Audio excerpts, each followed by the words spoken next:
Hi, my name is Tomaz. I'm a co-founder and CEO of ReCatalyst, and we optimize the use of precious metals to enable the hydrogen economy. So there's been a lot of advancements and investment in hydrogen across many industries. For example, with green hydrogen, we can decarbonize energy-intensive industries such as steel production. Hydrogen is also the key component of synthetic fuels or carbon-neutral fuels. And when you have hydrogen, you can also utilize it for power generation by using hydrogen fuel cells. So over the last 4 years, the number of projects that reach final investment decision have went up to 4 times, with investments up to 7 times, reaching in the last year over $70 billion of investments. However, what enables the growth of this industry are the two key technologies. On your left side, you see water electrolyzers, and with them, we produce hydrogen, green hydrogen. And on the right, you see hydrogen fuel cells, so taking hydrogen and oxygen and creating electricity. What these two technologies have in common, it's the core, it's their heart, it's a catalyst. It looks like a black powder, but essentially, in many cases, it's made of the rare and expensive metals that are also, for certain economies, strategic. These are platinum, iridium, ruthenium. So the issue that we have is that the current industry, when they are producing this type of materials, they're essentially throwing these platinum nanoparticles on the carbon support, and they create defects such as platinum agglomerates or empty areas. In our case, we have a different approach. We have a patented nanotech production process with which we create superior distribution and utilization of platinum nanoparticles. And you can even see we can create an ordered structure on the atomic layers, and we can play around with various metals and create very high electrochemical surface area of our materials. This, of course, creates the benefits.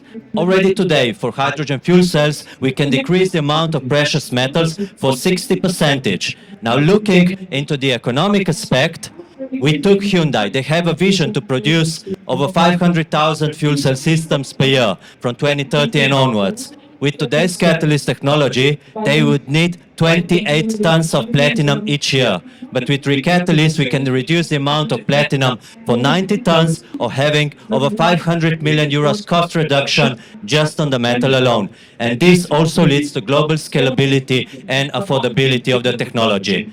However, nanotech is great, but you also need to translate to the market. So we currently work with over 20 industrial clients coming from 5 continents. 5 out of them are G7 countries, and 6 of these companies are Fortune 500. So we see that in the decade from 2030 on, the hydrogen technologies will really take the place. So ReCatalyst is essentially the catalyst. It's a key component that defines the efficiency, size, and cost of this hydrogen technology. So you can imagine as having the Intel chips within your laptops. This is the same role of the product.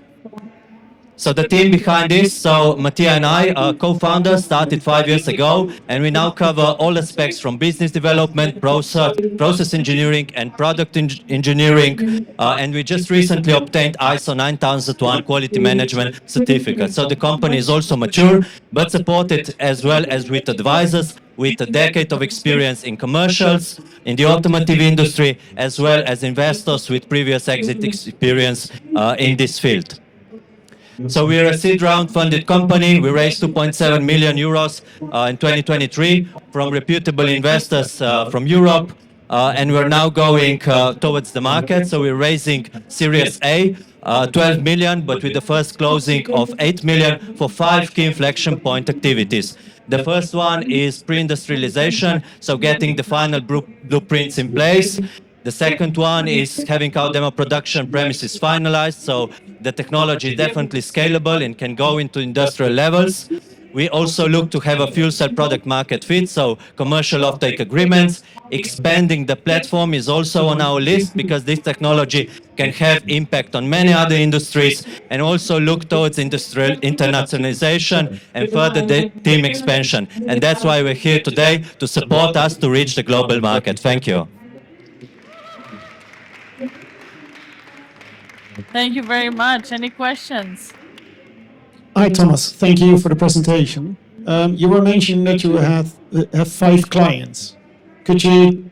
So over 20 industrial clients, but coming from 5 out of G7 economies and from 5 continents, so across the globe. But overall, we currently work with over 20 industrial clients. Yeah. But And what does it mean working with the clients? Yeah. Do you supply product and yeah. So stage? yeah, we in our industry, of course, they need to evaluate their materials, and they rely on their internal technical capacities. So we're selling them gram quantities, and gram quantities are usually enough for them to do proof of concept projects. So we sell them initially the standard material, and because we're saying that we can really optimize the materials however they want, and different structure, different carbon, different ratios of materials, then they come up back to us and they specify what they want. And we always deliver, so we're continuing now to work with them. So we foresee within the 1 to 2 years going to the actual system testing, and then it would be offtake with commercial agreement.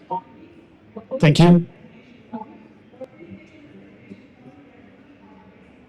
Hi.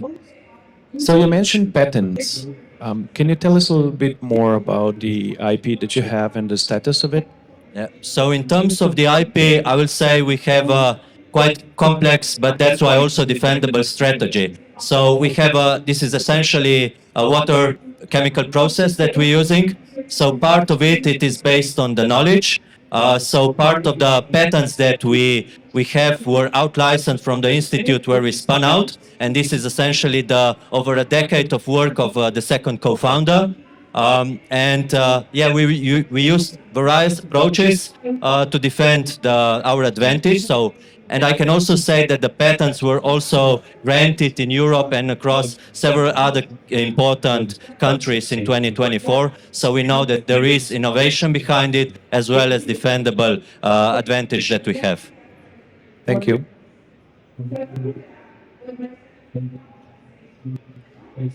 Any more questions?